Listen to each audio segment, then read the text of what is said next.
Okay.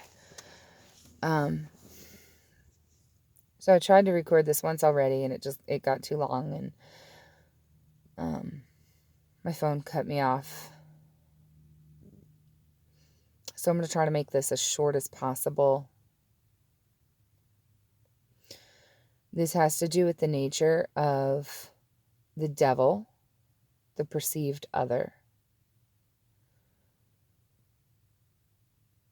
When we experience something that feels like trauma or something that makes us feel bad, we tend to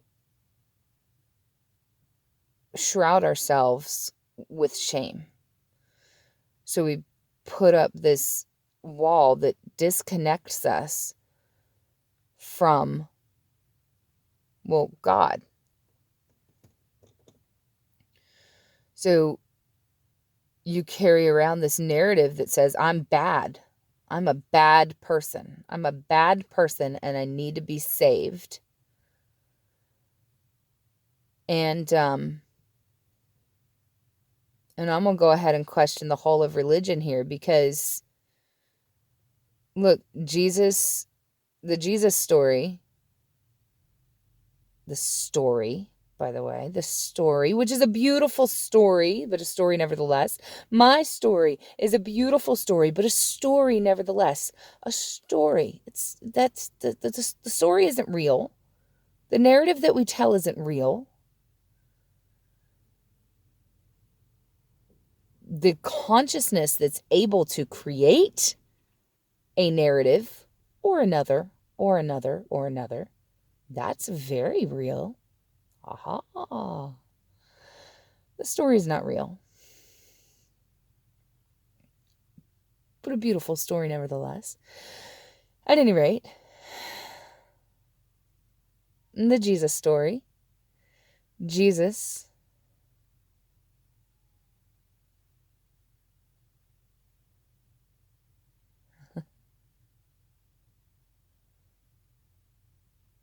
rises. He dies. And then he rises again. So it's like he's going around telling all his friends, like, hey, look at this. Look at this. Look at this. I need you to know I'm going to go. I'm going to die. But I want to show you something. I'm going to come back. So that's going to show you that there's nothing to fear. You don't have to worry about it, right?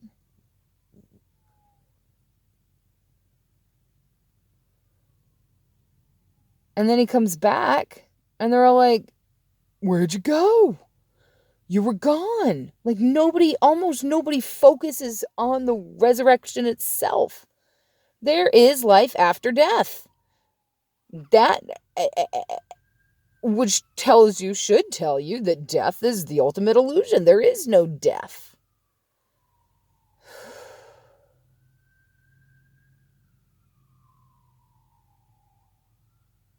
Focus on the resurrection, not the cross.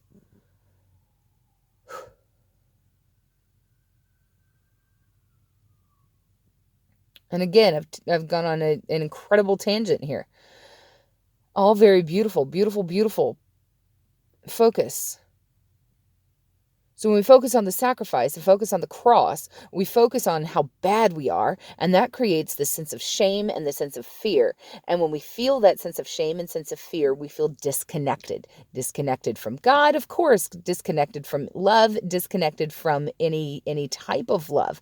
From just friendships, from experiencing the loveliness of the flowers or the sky or the birds or the buildings or whatever it is. It really inhibits that ability to enjoy things because in our own selves we're going, nope. I have wronged God and now he won't have me. And it's that feeling of shame and fear that we carry around so deeply and so just cling to it. What a silly thing to cling to. Don't cling to that. My heavens. But we cling to it, telling ourselves a story that I'm bad, I'm bad, I'm bad.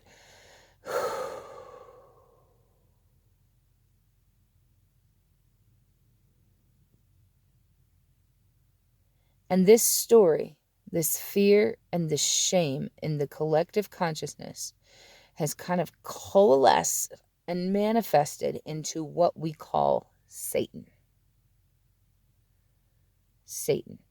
The trick of the devil. The trick of the devil is to make you feel disconnected. You make you feel disconnected.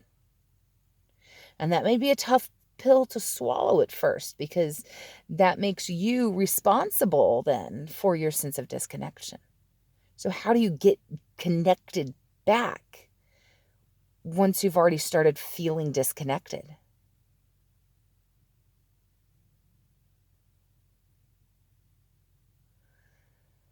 And I think that's what the next few years is going to be about here.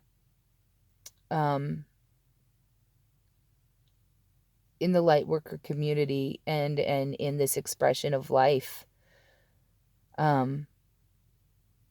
we are going to be lifting that sense of fear and that sense of shame and that trauma based, because what's happened is we carry the shame with us when something bad happens to us, even as if we've done something wrong.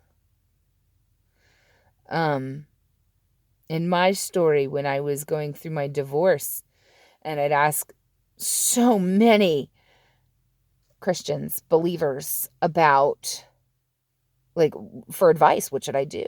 And so many people were like, well, you didn't pray hard enough. Like, they wanted to pin what I was experiencing on something that I had done wrong. And in a sense, it's absolutely true, because the only thing that can actually save you is by going to that place within you to reconnect with what love is, with what love feels like, to reconnect. You have the ability to connect back in ways that you're feeling lack. Because when you're feeling lack, you're going to try to fill it with anything.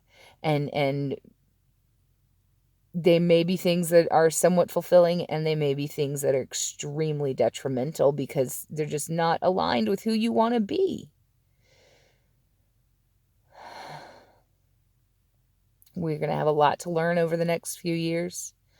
I am so proud and so excited to feel like I've been kind of tapped a little bit here in the early stages to be a light and hold space for you, and experience this journey together. And I know that maybe not all of these things might make sense right now. I promise they will. If you don't understand now, they will. Just borrow my faith if you need to. This is going to be an incredible time. I can't wait to continue with you. Namaste.